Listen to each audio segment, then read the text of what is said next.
Hello everyone.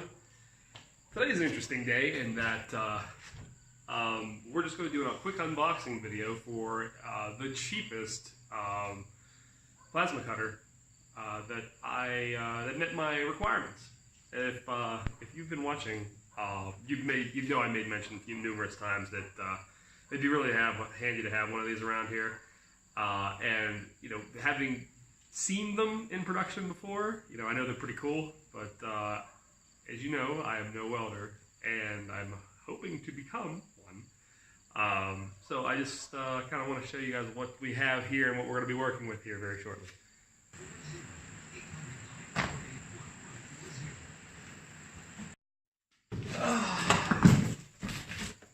Okay, so here is the box. I'll get into what this is here in a minute, but okay, double box. Alright, so this is a $250 plasma cutter. It's a very generic brand, very overseas brand. One that it met all of my requirements, which was very, very short list. Was I kind of wanted one that was both 110 and 220 volt, and that was pretty much it. You know, I wanted to make sure that it was, it would be nice if it was touch start or high frequency start. I can't remember if this is or not, but initial packaging, pretty nice actually. They taped the entire box, which is, you know, I mean, what can I say? It's a bunch of tape on a box, a little bit better packaged than what I would normally expect something like this to come like.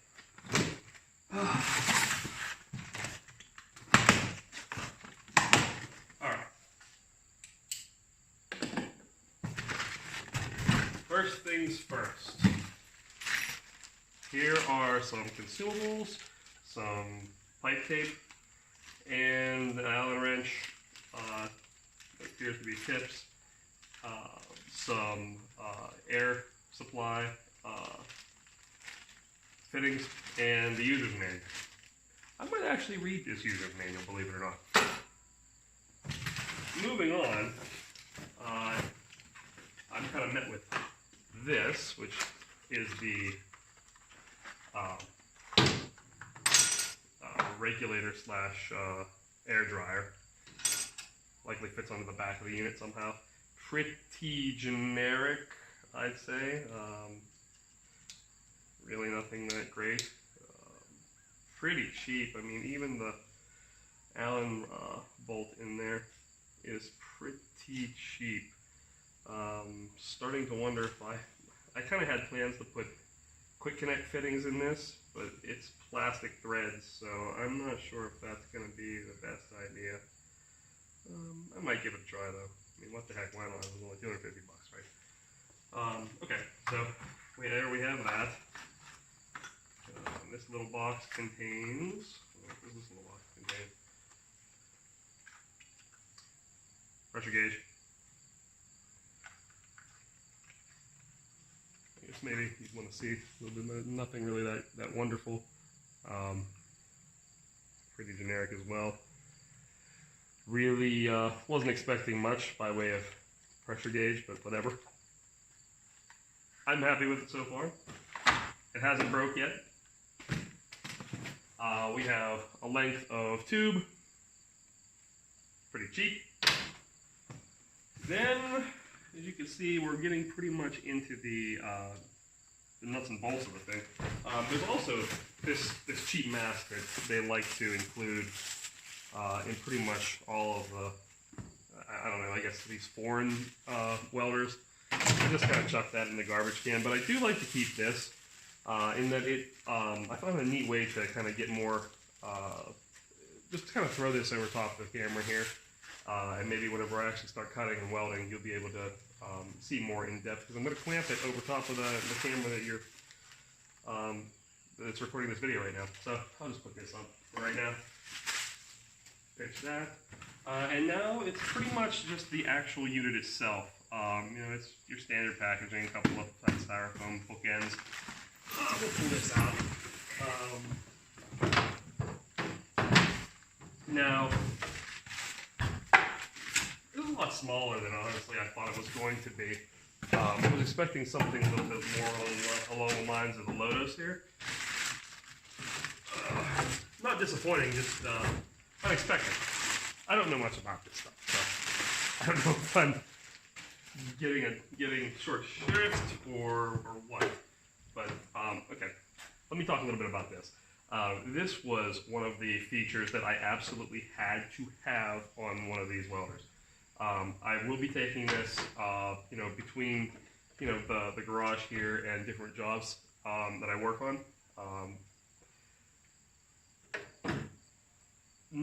I don't always have access to a 220 line, so I wanted to make sure that it came standard with like an auto sensing 110 converter or rectifier or whatever we want to call it.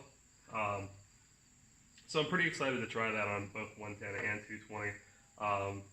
I'll describe a little bit about the unique situation I have going on in the garage at a later time as to why that's necessary for work here. Typical work clamp, nothing all that great. It's got the braided copper. Seems to be standard DINS connector. Not bad.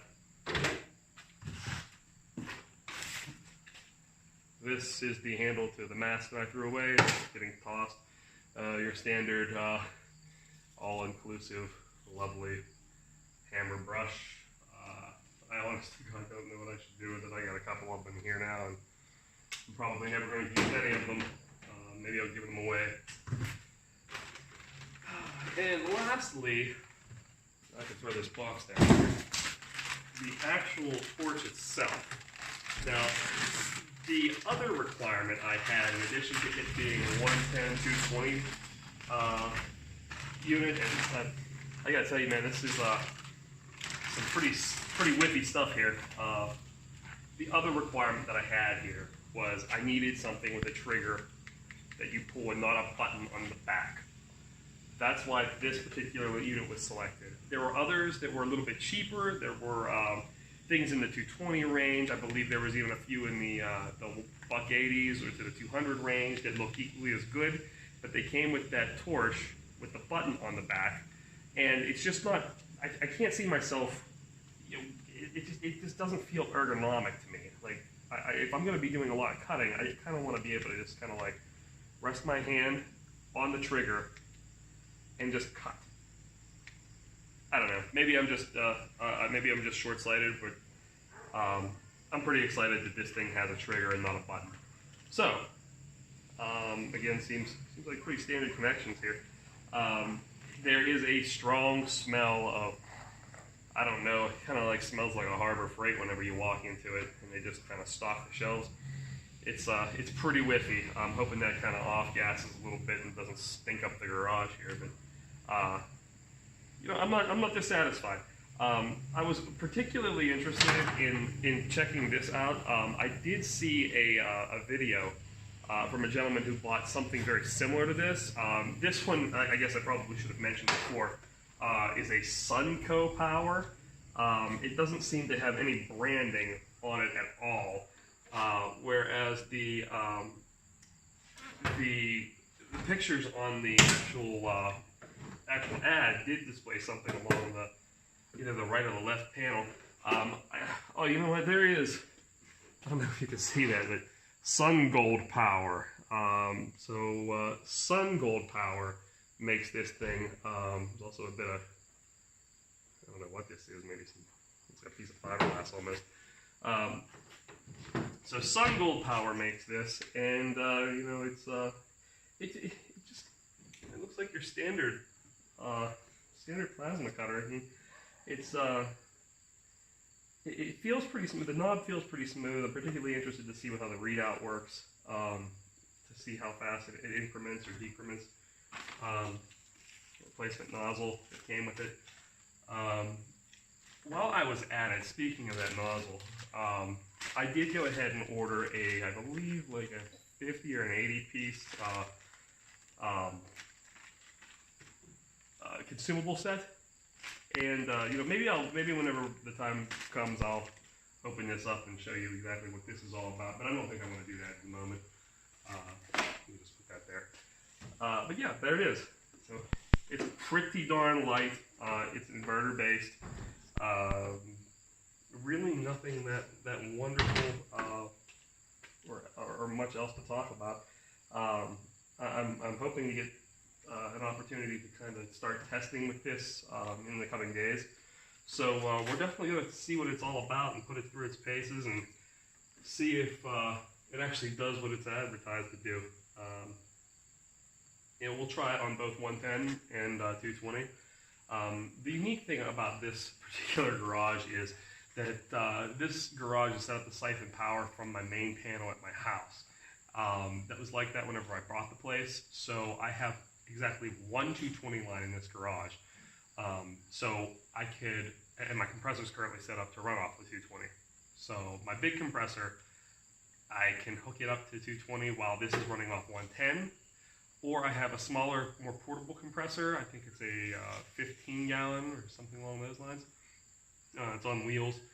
I'm thinking that maybe what I can do is I can bring that over here. It's a 110 unit, and I can hook this guy up to 220, and we can kind of flip-flop back between the two and really evaluate whether or not this thing is better. I mean, it's obviously going to be better on 220, but I kind of wanted to see if it's really as poor as people say plasma cutters are on the 110 side of things. Now, I'm not cutting anything major here. I'm talking like maybe, I don't think I'm ever going to be really cutting 1/4-inch plate in this garage, at least not within the next couple of years, while I'm still kind of learning and developing my skills. So to be completely clear here, that's what these units are for here. The Lotus and the Sungold power here, I mean, they're not even prosumer grade tools. They're pretty entry level things. And I'm gonna learn on them. And once I develop some kind of acumen using them, maybe I'll upgrade. I did have my sights set on an Everlast, but these are fine for now. In the coming days, I'll put this sucker through its paces. Maybe we'll get back to the Lotus here in a little bit. And really see what things are all about. So, thanks for watching. If you like this, subscribe. Leave a comment. And the one thing about this channel is I'm not afraid to make mistakes. And I'm hoping that you see that this is all coming from a layman's perspective, and maybe you'll be able to build skill along with me while I hopefully do. Thanks for watching. I'll see you next time.